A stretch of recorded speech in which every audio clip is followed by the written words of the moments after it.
God is with us. Kasama natin ang Panginoon.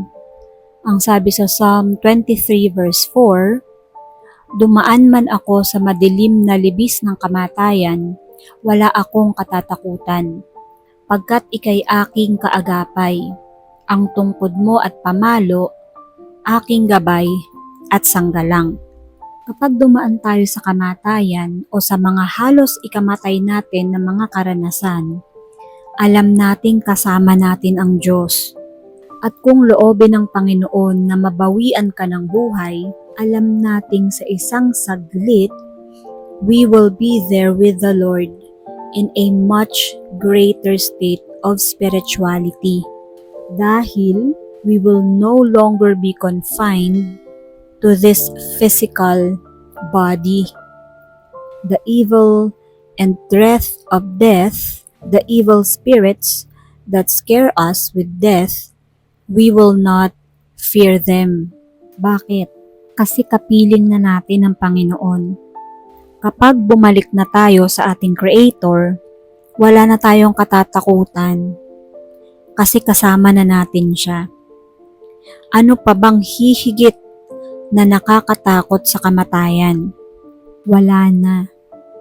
Pag nakikita ng tupa yung daladala ng shepherd na tungkod, yung parang kalawit, sasabihin niya, yan ang gagamitin na pamalo sa mga kalaban at pang-protect sa akin. Yan ang sasabihin ng tupa.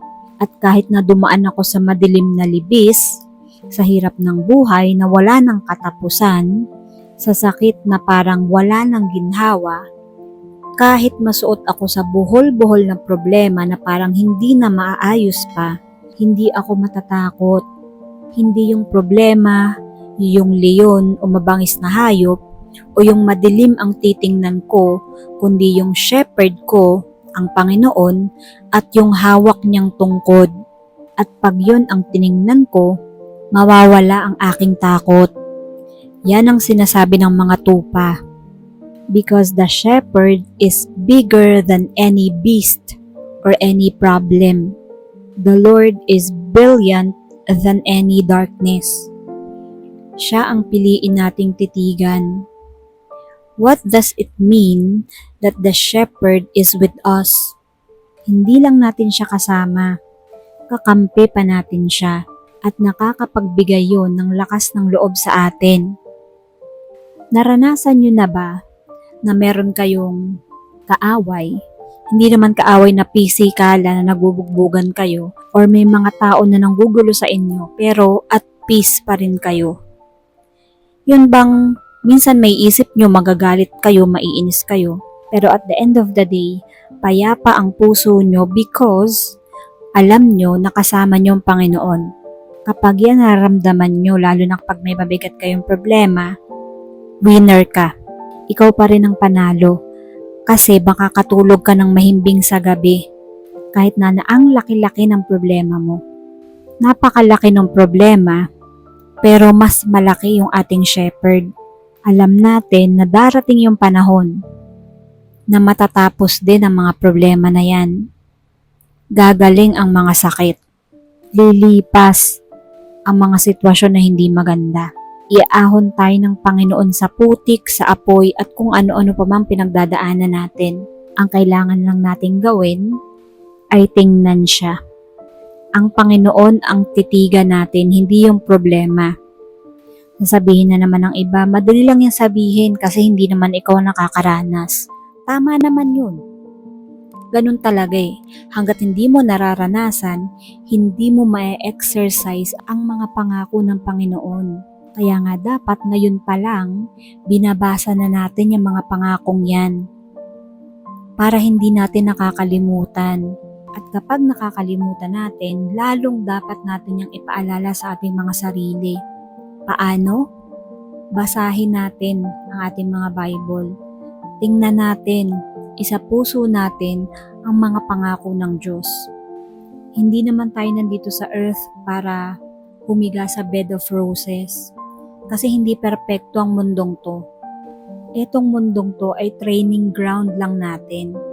Yes, kasama natin ang Panginoon dito kung nasaan man tayo, saan mang panig ng mundo. Pero at the end of the day, may isang place na inihanda ang Panginoon sa atin, sa heaven, kung saan doon wala na tayong problema, wala na tayong sakit, hindi natin kailangan magpakahirap sa buhay, hindi natin kailangan magtrabaho, hindi natin kailangan makipagsuntukan sa hamon ng buhay. Pero habang nandito tayo sa earth, kailangan nating matutong lumaban. Kasi wala pa naman tayo sa paradise. Habang tinetrain tayo ng Panginoon dito, laban lang. Lagi tayong sa Panginoon humingi ng tulong. Pero may ginagamit din naman ng Panginoon na tao para tulungan tayo. Kaya dapat meron din tayong discernment kung ang taong ito ay talagang galing sa Panginoon. We should always exercise our faith. Lalo na kung dumadaan tayo sa napakalalaking hamon ng buhay. Practice yan. Sabi nga 'di ba, practice makes practice pa din. Kasi nga walang perfect. Pero habang pinapractice mo, hindi mo nakakalimutan na ito ang pangako ng Panginoon. Kahit ang hirap-hirap na mga pinagdadaanan ko today, meron pang bukas. At bukas maaaring tapos na. Itong mga problemang to, itong sakit na to. At kung hindi man yan matapos bukas, may susunod pang bukas. Hindi mauubos ang bukas na yan. Kung feeling mo hindi nag-work ang plan A, ang plan B, ang Panginoon, kahit matapos ang plan Z, may panibagong plano ang Panginoon para sa atin. Kapag nadadapa tayo, nagkakamali tayo, binibigyan tayo ng Panginoon ng panibagong chance.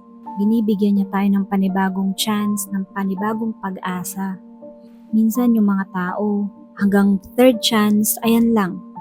Kasi naman may mga tao din naman talaga na abusado sa panahon ngayon.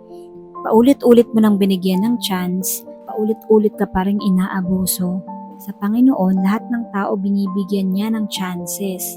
Pero kahit binibigyan tayo ng chances ng Panginoon, may parusa pa rin siya sa mga tao na gumagawa ng kasalanan.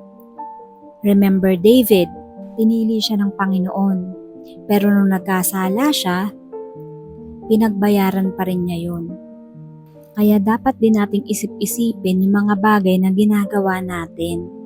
Pero, para hindi natin nakakalimutan na kung may promises ang Panginoon, may parusa din siya sa mga taong hindi gumagawa ng maganda. So choose to be kind and choose to do what is good. Huwag nyo lang din namang hahayaan na abusuhin kayo ng ibang tao kasi mamukat-mukat mo, nagiging enabler ka na pala ng mga tamad. Kung patuloy mong sinusuportahan yung tamad, o kaya naman yung mga nangungutang, ayaw na magtrabaho, nangutang na lang ng nangutang nang hindi nagbabayad. Kaya, learn to say no din. Yes, magbigay tayo hanggat kaya natin, pero pag nakikita naman natin ay nagiging enabler na yata ako ng tamad at mangungutang It's time to say no and it's time to stop. Ang lahat ng tao ay may kanya-kanyang purpose sa buhay. Pero hindi naman siguro gugustuhin ng Panginoon na ang purpose mo ay abusuhin ka ng iyong kapwa at gawin kang utangan o kaya ay tagasagod ng kung sino-sino, hindi ba? Lahat ng taong malakas dapat nagtatrabaho. Ang bawat tao, dapat niyang ibuhay ang sarili niyang buhay. Kung malakas ang katawan, magtrabaho. Kung mahina, tulungan. Pero yung tinutulungan, tingnan din kung tinutulungan naman niya ang kanyang sarili. Dahil at the end of the day, gusto din naman ng Lord na i-enjoy natin yung mga blessings na binibigay niya sa atin. Pero, wag din naman tayong maging madamot. Pero tingnan din naman natin kung yun bang overflowing blessing sa atin ay nag-o-overflow sa deserving ng mga tao sa paligid natin. Dahil at the end of the day, gusto ng Panginoon na i-bless ang mga deserving, hindi lang yung needy. So wag tayong matakot. Let's focus our eyes, heart, and mind to Jesus. God bless us all.